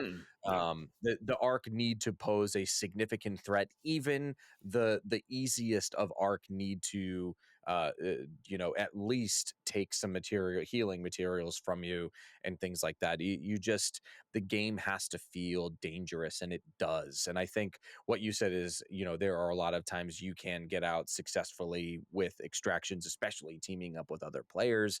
But there's just, it's a PvEVP game, right? So you're fighting computer AI enemies, you're fighting other players, you're teaming up with them, you're taking down large enemies together. The options are endless. I have a buddy of mine. He's not a multiplayer person, really. He played a lot of Overwatch, plays Marvel Rivals, a very competent, skilled gamer. But he texted me. He's like, I bought Arc Raiders. I was like, oh my god, I'm stoked. I, he was like, it's Is this funny. Mikey? No, this is Oh, another friend of mine. And he shout out Mikey Mikey, if you're listening. shout out, Shout out shout out Mikey. Mikey. We'll have to play some Raiders with Mikey. He's a blast. This is my friend Jeffrey, but he he was like, "Oh, I don't really know like what I'm doing. I don't get it yet." And then he texted me and he's like, "Okay, I get it." He's It like, "I clicks. don't fight a lot of other players." He plays a lot solo. He's like, "But man, this game is cool. Like you can play the game a lot of different ways. They just Yeah. added duos. So if you're playing with two people, they're going to prioritize you with other duos. So you're not with other trios. They're listening, they're reacting, and I think just the dynamic nature of this game is going to give it legs. And I like that it, to touch on the mode real quick, like, a lot of games, your war zones and things like that, Fortnite, BRs, they have PUBG, you have your solos, duos, trios, dedicated modes, right? This doesn't have anything dedicated.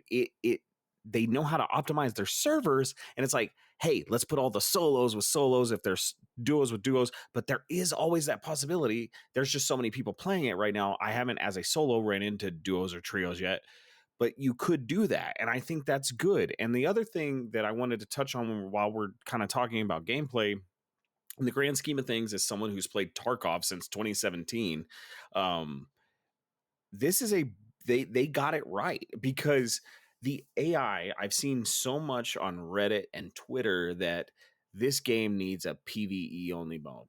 Shut the fuck up. Absolutely not. You need to stop and understand what the developer's done. And the best, I figured it out, and the best way I could say it is the AI in this game referees the community. The AI in this game makes it to where you have those moments because I've teamed up with players. I've majority of my hours have been solo just because our schedules don't align, and my other friends that play it, we just don't have that time. Our schedules don't align to play, so I played a lot of solo. I have been, I got you, bro. Let's get out of here. I have been the sociopath where it's like, yeah, let's be friends. And then I'm eyeing up your gear and I'm like, your shotgun's better than mine. And I'm blowing your head off when you have your back turned. I've been the guy that saw the dude do what I did and I saved you because why are you out here murdering people? You know, you can play it however you want, but the AI can come in and change that mentality. If you're that sociopath that wants to just be bloodthirsty and go kill people and loot their gear because you're the Tarkov player and you're gonna go loot everybody's shoot on sight, or maybe you're thinking about it. The AI will show up, and it doesn't matter the type of it. This is it referees the community into being like, if you're solo, maybe we should team up. And right now, me and my friends did today. They have already having in-game events where there's 5 satellites on this one map, and everybody has to hit a satellite to open the underground bunker. And there's a shit ton of loot. And if you all, it makes the community work together. You could kill each other, but you wouldn't get the treasure at the bottom of the pit. And we almost did it. And the last team, like we were waiting, we activated 2 satellites. We saw it gave a notification that 2 other satellites have been activated. Bunkers are loaded. Then we ran into this parking garage, and this team wanted to fight, and we killed them. And I got an epic shotgun out of them. We ran out of hills because we had to reload. None of us died, but it was like, we got to cut our losses and get out, you know? And so it referees the community. And so I really think that's the reason why this is the best multiplayer game I've ever played, because Embark Studios has made a game where there's one gun that feels broken, the Venator, and I love that gun. It's like a 1911 in the game, and it is slightly broken. But other than that, I would say even your free loadouts. I have killed people with epic gear with a free loadout. It is the most optimized, most dynamic multiplayer experience I've had. And I think you can only have with a game like an extraction shooter. And so, um, as a Tarkov veteran, as someone who's played that game for its ups and downs, it's so refreshing to see a game that takes everything and wins. Yeah. And it's not just us who's enjoying it. Yeah, no. Embark is celebrating 700,000 peak concurrent players on all platforms. This was on the first weekend. So we know that there were about there was what, 460. 2 days ago was 468 on Steam. Yeah. 468,000 on Steam. So you're thinking, between 2 and 300,000 on consoles. I mean, the game is just doing gangbuster numbers, and Mhm. I'm really really happy that we have something fun to play. And I think I think I'll be playing this game for a long time. This is something that will be in the rotation for a while. I can't wait to put more hours into it. I feel like I'm behind because I was gone for 4 days over the weekend. I was out in New York City with some friends, but I'm jealous. um, I'd have rather been in New York than anything I've done. God. it was fun, but I'm exhausted, dude. It was my buddy's 40th birthday, and we just, you know, And we in did the city New that York never things. sleeps, Jesus. Yeah, there were a lot of 4 a.m. bedtime calls.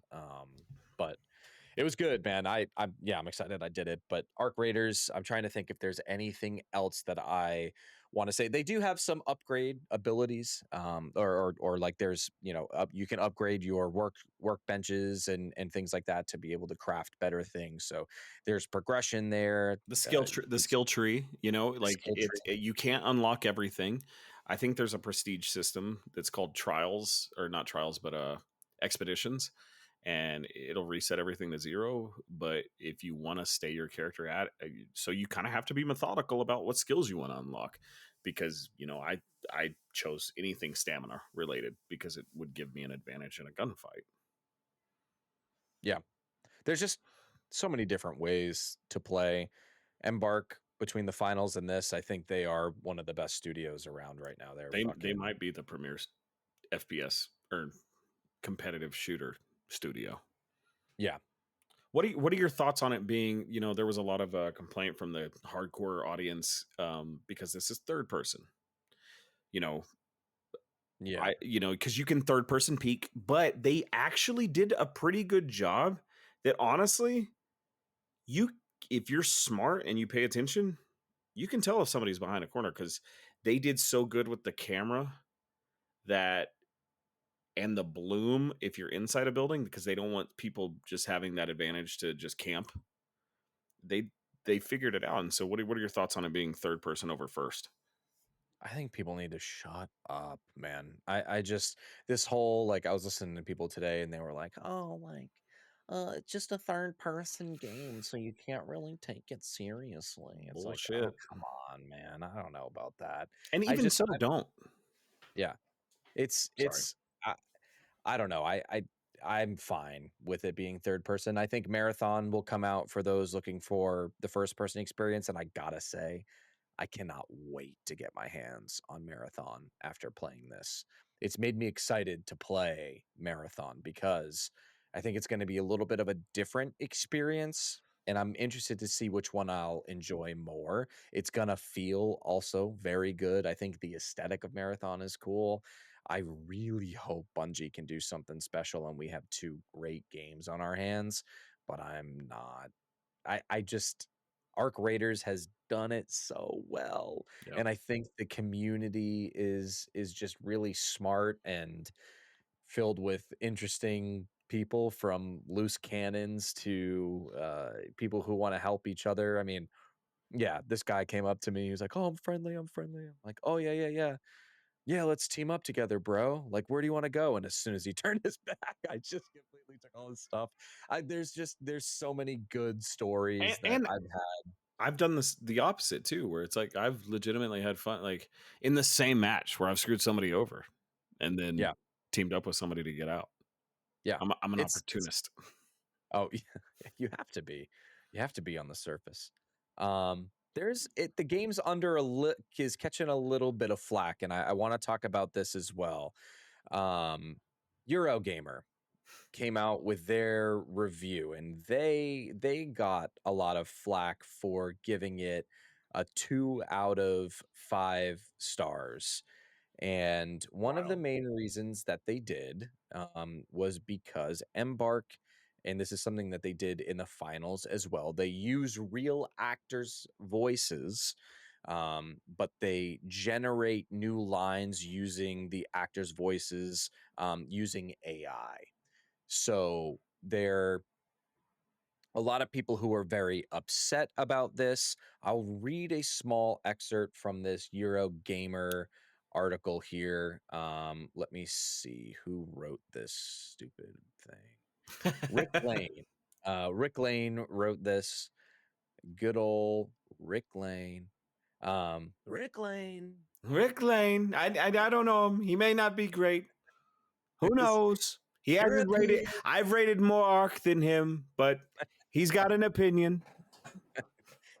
AI. Everyone's talking about. All right.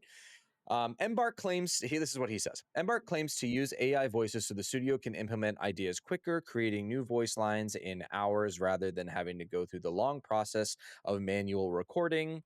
And therefore rehire actors, but NPC voices are not central to the experience, so I don't think this argument holds. Even if it did, Arc Raiders' launch has been so successful, Embark could probably hire a team of in-voice actors and still make a gargantuan amount of profit while benefiting more from memorable characters as a result. Okay. I have a unique perspective here, I think, because I am an actor and was an actor. I have performed professionally before. That was my degrees in musical theater. So these types of contracts, like I'm familiar with. They're probably SAG contracts. Now, we don't know how these actors are being paid. We don't know if it was a one time, see you later, thank you very much type of contract. Um, I can't imagine that it was, but I don't know. We don't know how much they were paid. We don't know what the relationship is like Right. with the studio. And I think that's the X factor for me. Do I think that they should employ actors instead of using AI to generate voice lines? Yes, unless there's something worked out here where the actors are getting paid royalties on the game, or there's a certain amount. We Or don't. they We knew, don't if they knew, right? right and If they signed knew up they were for going it to do anyways. this, then no harm, Right. no foul. Right. The argument there would be the few ruining it for the many, in the Right. sense of like you gotta hold your line. But you have to understand too, like they're part of a union. Yep. This was guaranteed SAG-AFTRA, right? So there You are would think. rules and regulations and protocols, and they've been talking about AI now for like 3 or 4 years. Typically, actors are way behind on all this shit. The fucking unions stink. I was part of Actors Equity Union, which is the stage union for actors. My God, just this they cannot run a union to save their lives. It's unbelievable. SAG I've here is a little bit better. So I don't I it's not great. I want actors making money off of these things, but I don't know what those contracts look like. They're probably under NDA, but not great. And this is a side that I've never heard anybody really talk about. They're just like AI actors Yeah. bad. And it's like, okay, but there's more nuance here. And I think as long as the actors have are maybe getting a cut or got a very hefty cut for them to essentially use their likeness, which is what it is. They Right. probably recorded around 100 or more lines, and the AI model can do the rest to fill in whatever voice lines they need. I think the argument made by this guy is like, hey, like it's not like the game is based around your voice lines, so maybe they could hire people, but also I think it would slow down development to an extent as well if they wanted to add new things. I Is it a cop out? I don't know, but I think I'd love God, I'd love to see those contracts. That's all I'll say about that. Right. Yeah. Coming from it from just an outside looking in perspective, I've talked on this podcast before that I used to be big fan of Funhouse, and Lawrence Sontag and Bruce Green, that worked for Rooster Teeth and Funhouse, started Inside Games, where that's kind of like some of the way I get my news source from video games. They dug into this Eurogamer article, and the writer himself, his problem was your game overarching story is about humanity going underground and running away from robot artificial intelligence. And how could you use AI? And it's just like, do you not have any fucking common sense that there's Probably not. context to shit? Yeah. Like, this is a live service game. Okay. They implored this. The director of the game came out and stated the reason why they did this, all of the actors involved were aware that, from what I understand, they were aware that their likeness would be used for generative AI. I read something today that I think Michael Caine and Matthew McConaughey sold their rights to their voice to be used in AI for anything future. Interesting. So these actors for this game, like when you ping something, it's like over there. And one of my favorite things to do is I've got a rubber duck. Embark has said this game is going to exist for the next 10 years. The equipment, the things found in game, the things you can ping, they're going to add over time. And from a money making perspective, if this is something that's going to exist for the next 10 years, you would either have to contractually obligate and pay these actors over 10 years, which granted Embark is funded by Nexon, but they're still a very small development studio. You would have to have them come in and re-record. Oh, here's tinfoil if they wanted to put that in the game. There's metal springs, but what if we wanted tinfoil? AI did not design any levels as far as we know. There's no assets used for AI in this game. Everything was made by artists. I don't have a problem with a company cutting time, cost, and resources if the actors said it's okay to use my likeness for the next 10 years because you wanted to add stuff to the game to use that same voice line. What are we freaking out about? Yeah. And I think the dude that wrote the Eurogamer article read way too much into the tea leaves on this. Like that's just you're overanalyzing, bro. Like they cut cost. It's not like the game was made with AI. You comparing the story narrative and acting like this, it would be like a politician doing what happens in George Orwell's 1985 and acting it out in real time as a politician, but being a simp for that. That's not what this is. And I think AI, like I told you in that text, can have its uses. And this is one that I think it's okay to cut corners if you deliver me a product that is cohesive, it's optimized, it runs well from a video game perspective, and the voice acting is minimal. It's not even a part of it. I've stopped doing quests because it's not even that big of a deal to me. And because you're worried about pinging items that may or may not exist yet, bro, there's context to it and there's levels to it. Like, it's not that big of a deal. Yeah. I mean, people are just going to be upset about what they're upset about. I think the bigger thing for me was like, I don't think that's a reason to give a game a 2 out of 5. Yeah, that's harsh, man, because it fucked up the Metacritic because Eurogamer is a huge outlet. Yeah, And that changed it from I think like almost a 90 to like I think it's sitting at like 84 now.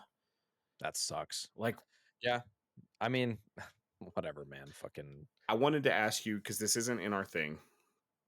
In between, I've seen like I don't watch him anymore. I used to watch Shroud a lot in his PUBG days. Shroud's playing this a lot. yep. Shroud, for those who don't know, is one of the biggest.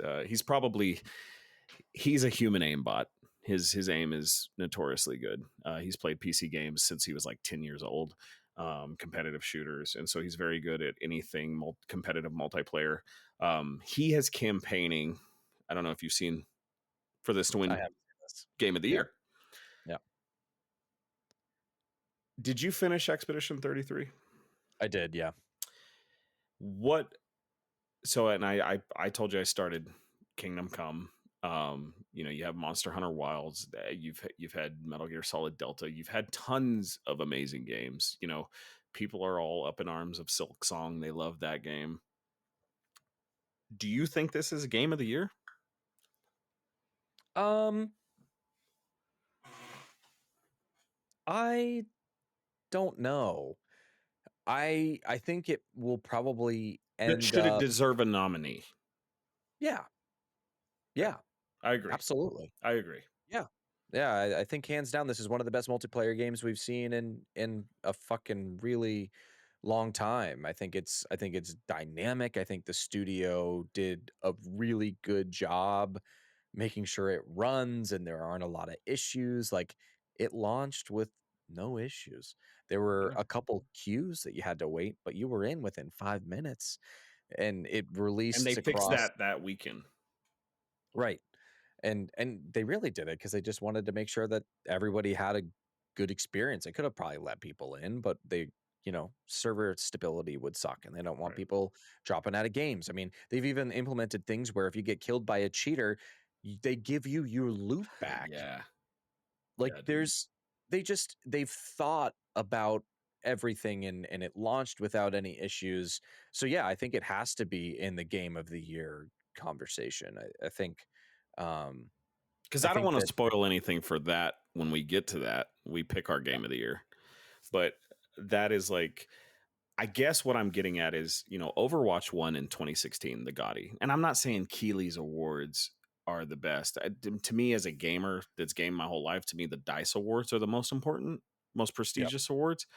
I then you have things like the Golden Joystick, and then the Game Awards. That's just the most popular. Do you think this game stands a shot at winning that? No, because I don't think enough people who vote on Game of the Year are going to play it. I don't think your single player video game people will.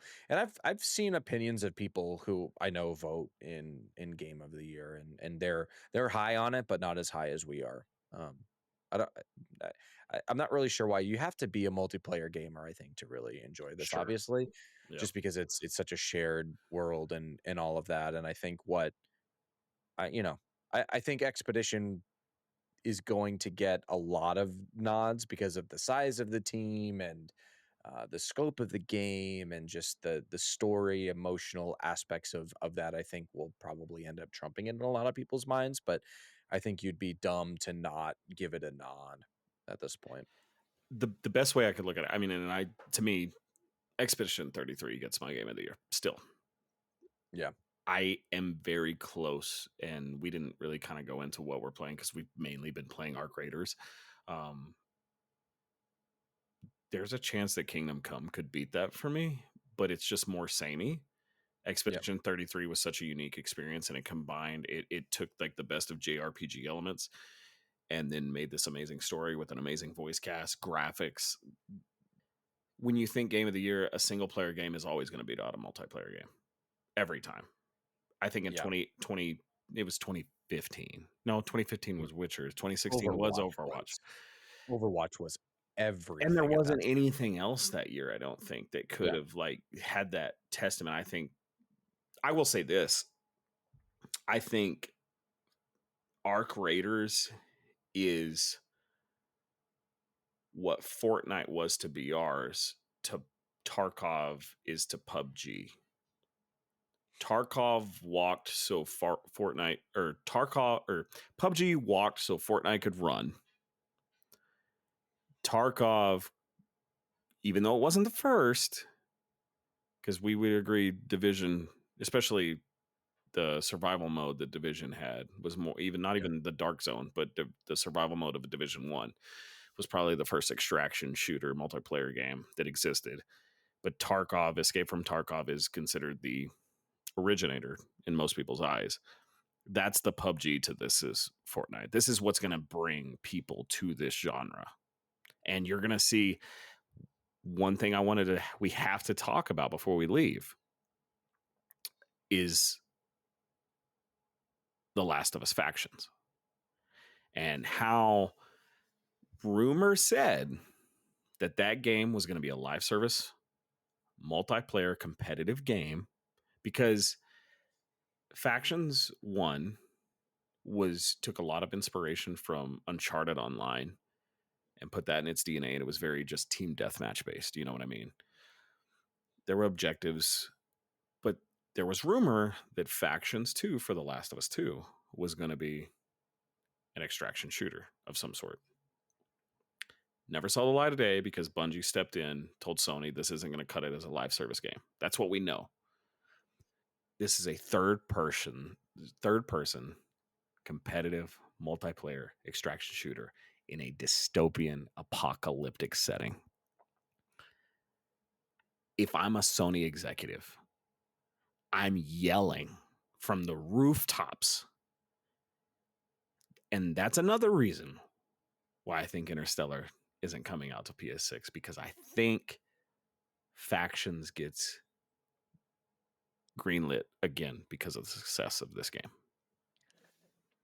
Oh, that's a bold You would statement be there. stupid not to, is what I I say. think it's too I think it would be too similar. I think they would take a look at it and go, it's too similar unless they had something incredibly unique about it. I mean, it's gonna have the Naughty Dog panache on it, it's gonna be incredibly high quality, but I I don't know. I mean, Arc Raiders is huge. You would have to really appeal to a lot of those players, and then you're competing with a game that already has an install base of around 1 million players, and I But you think know, about the success of the HBO series. Even though season 2 wasn't that good, it introduced people to this world that didn't even play it.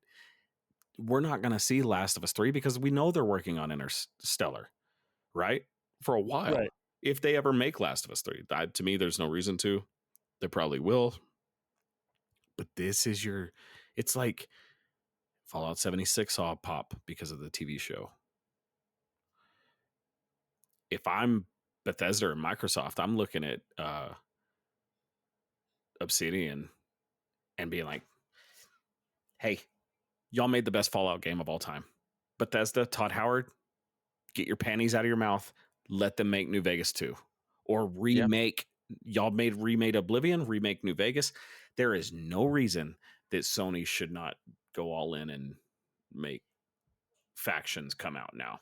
Like if it because that's the thing we heard, right? It's an extraction shooter. Yeah. Why not? They were basically saying it was yeah. That I mean that was the yeah, that was the rumor. And people played it. People played it. And they said it was good. Isn't that crazy? And Oh, they said it was great. They didn't and just say it I was good. so They said it that was great. I get what you're saying and saying, yeah, we have this to go against, but it's like, who gives a shit, right? If you're Yeah. Sony, people love that IP. And there's people that would probably rather play in a more grounded, realistic and plays against like because there's your PvE, there's your arc, you got bloaters, there's your bastions, right? Or your queens, and then you have runners, there's your wasps. It's the same thing. You could easily do it, and they would be crazy not to do that because that's what drives good games. That's what made our creators, right? That's what made Fortnite. Fortnite was a tower defense game until they were like, till you know, Cliffy B and everybody at Epic saw what PUBG was doing. It was like, we could do that. Yeah. It's I don't know, like you're crazy if you're at Sony and Naughty Dog and Neil Druckmann and you don't get those people to make I this just don't know why you wouldn't give it to another studio and say, "Here, or that. finish it. Yeah, because Finish it." it was like 90% done, wasn't it? It was There, playable.